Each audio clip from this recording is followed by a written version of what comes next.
10 साला असद और 16 साला ज़ुबैर एक करबो अलम से गुज़रे जब उनके वालिद लेफ्टिनेंट जनरल उमर को सारा पाकिस्तान गद्दार कह रहा था। उन्हें पाकिस्तान दोलख्त करने का ज़िम्मेदार करार दिया जा रहा था। दोनों भाइयों ने वो लम्हा भी देखा जब उनके वालिद ने भुट्टो से माफ़ी मांगी, जिसके बाद उन्हें घर पर नज़रबंद कर दिया गया। जुस्तजू में आज हम ये जानने की कोशिश करेंगे कि लेफ्टिनेंट जनरल गुलाम उमर कौन थे। मशरक़ी पाकिस्तान में operation search light Sheikh Mujibur Rahman की गिरफ्तारी में उनका क्या किरदार था। जनरल याया के हॉक्स कौन थे और उनकी करीबी टीम में जनरल उमर का क्या मकाम था। उन्होंने कैसे 1970 के इंतखाबात में धांधली की, कैसे लाखों रुपए देकर सियासतदानों को ख़रीदने की कोशिश की, 3 मार्च 1971 का कौमी असम्बली का सेशन नाकाम करवाने के लिए जनरल उमर ने कैसे भुट्टो के साथ मिलकर साजिश की, और फिर पाकिस्तान दोलख्त हुआ तो भुट्टो ने क्यों उनके ख़िलाफ़ इंक्वायरियाँ शुरू करवा कर जेल में बंद करवा दिया, और फिर कैसे माफ़ीनामा लिख कर जनरल उमर की गुलू खलासी हुई, और सबसे बढ़कर क्या जनरल उमर की साजिशों से भुट्टो और मुजीब में मुज़ाकरात कामयाब ना हो सके।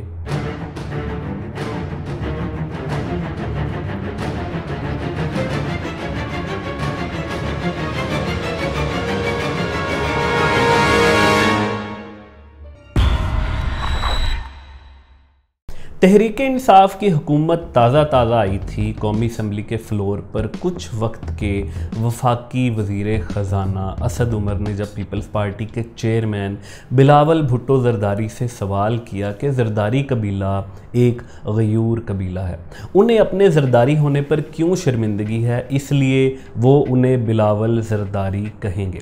चेहरे पर हमेशा मुस्कुराहट रखने वाले बिलावल मगर इस तंज पर होने वाली तकलीफ़ को छुपा ना सके।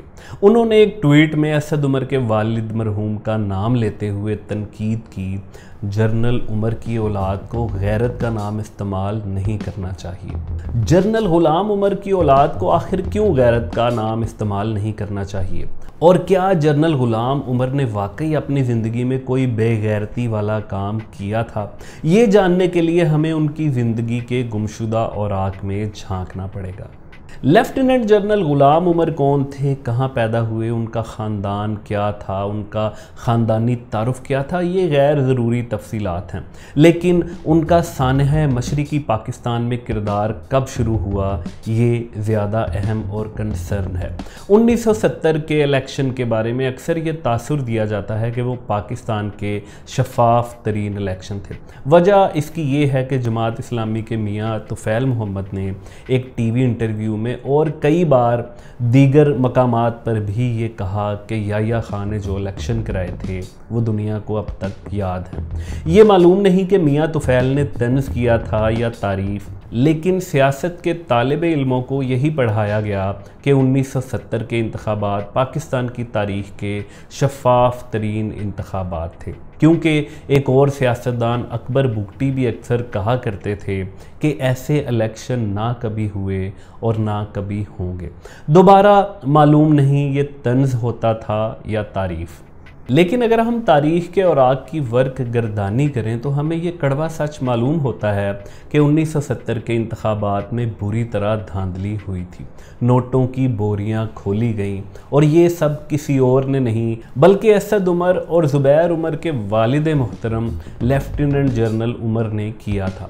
जमात इस्लामी की गवाही जो उन इंतखाबात की शफाफियत के लिए इस्तेमाल की जाती है वो दरअसल ख़रीदी हुई गवाही है, क्योंकि जमात इस्लामी के सियासतदान भी उन बिकाऊ लोगों में शामिल थे जिन्होंने जनरल उमर से पैसे लेकर सियासी असूलों पर समझौते किए थे।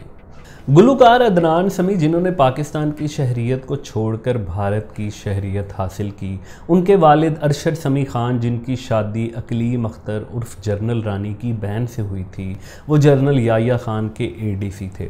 वो अपनी किताब 3 प्रेसिडेंट्स एंड एन एड में लिखते हैं, 1970 के इंतखाबात में मेजर जनरल ग़ुलाम उमर ने कुछ सियासतदानों में खुफिया तौर पर हुकूमत तकसीम की थी।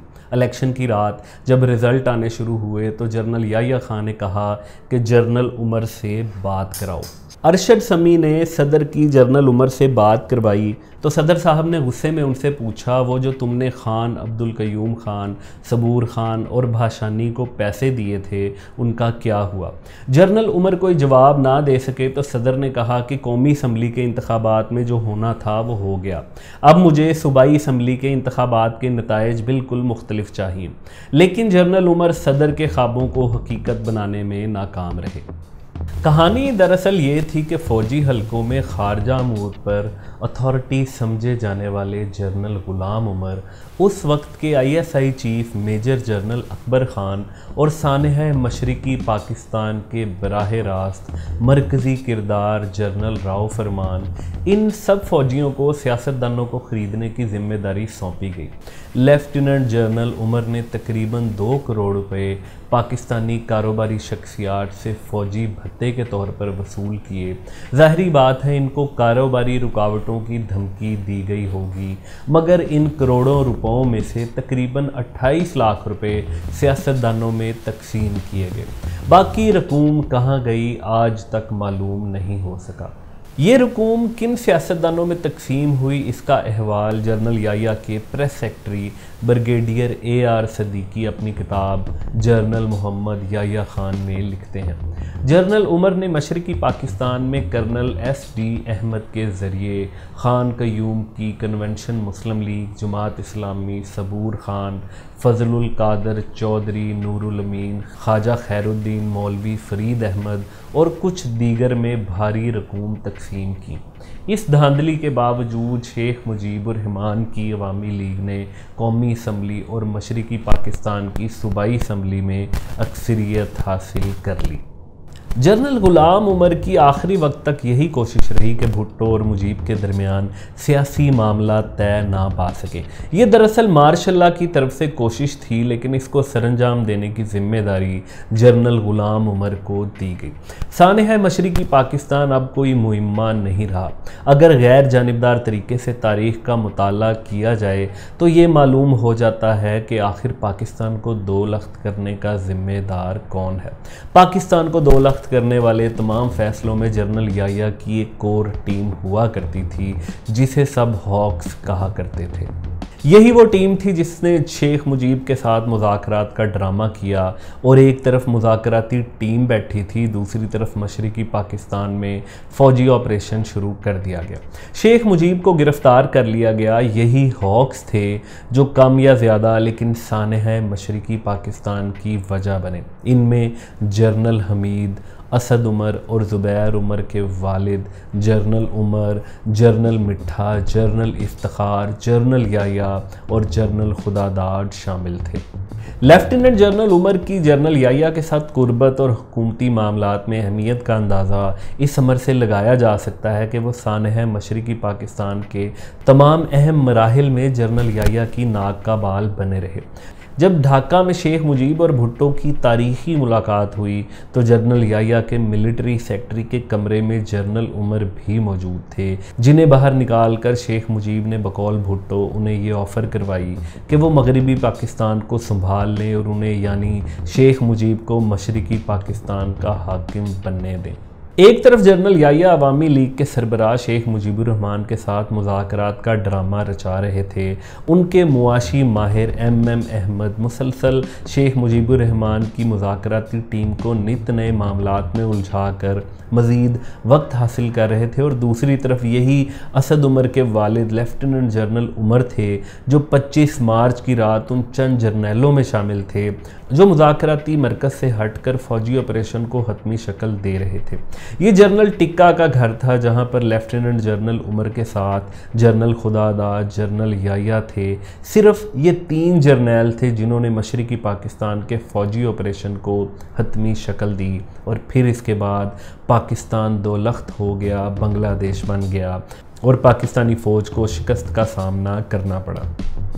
ये लेफ्टिनेंट जनरल उमर ही थे जो जनरल याह्या की उस टीम में शामिल थे जिन्होंने शेख मुजीब की गिरफ्तारी और ऑपरेशन सर्च लाइट की निगरानी की, जिसके बाद जनरल याह्या मशरक़ी पाकिस्तान से कराची की उड़ान भर गए और जब वो ढाका से 40 मील दूर चले गए तो फौजी ऑपरेशन का आगाज़ कर दिया गया।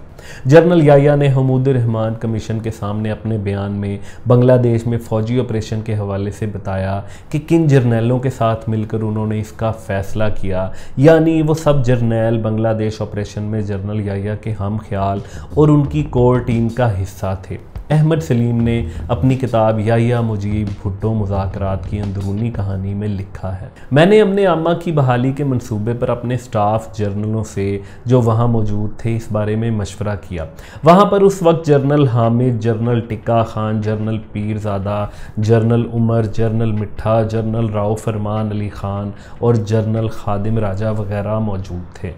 अवामी लीग ने पाकिस्तान में 1970 में होने वाले इंतखाबात में वाज़े बरतरी हासिल कर ली थी। जनरल उमर की धांधली की तमाम कोशिशों के बावजूद शेख मुजीब को अक्सरियत मिल चुकी थी, मगर जनरल उमर अब एक नए मिशन पर लग गए। वो मिशन 3 मार्च को कौमी असम्बली के सेशन को सैबोटाज करना था। जनरल याह्या ने कौमी असम्बली का इजलास बुला लिया था, मगर दूसरी तरफ जनरल याह्या के कार ख़ास नेशनल सिक्योरिटी कौंसिल के चेयरमैन लेफ्टिनेंट जनरल उमर दोनों हाथों से सियासतदानों पर पैसे लुटाने में मसरूफ़ थे और हर तरीके से ये कोशिश कर रहे थे कि सियासतदान ढाका में होने वाले इस सेशन में शिरकत ना कर सकें।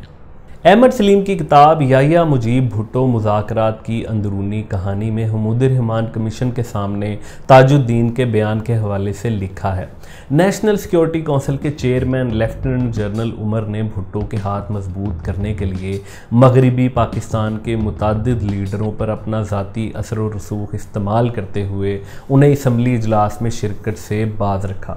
मिस्टर भुट्टो और लेफ्टिनेंट जनरल उमर की तरफ से दबाव के तमाम हरबे इस्तेमाल करने के बावजूद पाकिस्तान पीपल्स पार्टी और अवामी लीग के अलावा मगरबी पाकिस्तान से दीगर तमाम मेंबरान कौमी असम्बली ने 3 मार्च के इजलास के लिए मशरक़ी पाकिस्तान के लिए सीटें बुक करवा ली थीं। खैर सानहा मशरक़ी पाकिस्तान हो गया तो भुट्टो बरसरे इक़्तिदार आ गए। उन्होंने 26 दिसंबर 1971 को chief justice Hamood Rahman, justice Anwarul Haq, justice Tufail Ali Abdurrahman और lieutenant general retired Altaf Qadir पर मुश्तमिल कमीशन बनाया, जिसे आज तारीख़ में हमूद रहमान कमीशन के नाम से याद किया जाता है। इस रिपोर्ट में ये सिफारिश की गई कि नेशनल सिक्योरिटी कौंसिल में जनरल याह्या खान के नायब जनरल गुलाम उमर ने इंतखाबी नताइज पर असरअंदाज होने के लिए पाकिस्तान के अमीर कारोबारी अफराद से फ़ंड हासिल किए। जुल्फ़िकार अली भुट्टो ने सिविल मार्शल लॉ एडमिनिस्ट्रेटर बनते ही असद उमर और ज़ुबैर उमर के वालिद मोहतरम को 3 फरवरी 1972 को कराची की मोहम्मद अली हाउसिंग सोसाइटी में नज़रबंद कर दिया। ज़ुबैर उमर उस वक्त 16 साल जबकि असद उमर उस वक्त 11 साल के थे। उन्होंने अपने बचपन में गद्दारी के इल्ज़ाम में अपने वालिद को कैदोबंद की सोबतें बर्दाश्त करते देखा होगा। उन्होंने वो मंजर भी देखा होगा जब अप्रैल 1972 को उनके वालिद लेफ्टिनेंट जनरल गुलाम उमर को सेंट्रल जेल कराची मुंतकिल कर दिया गया।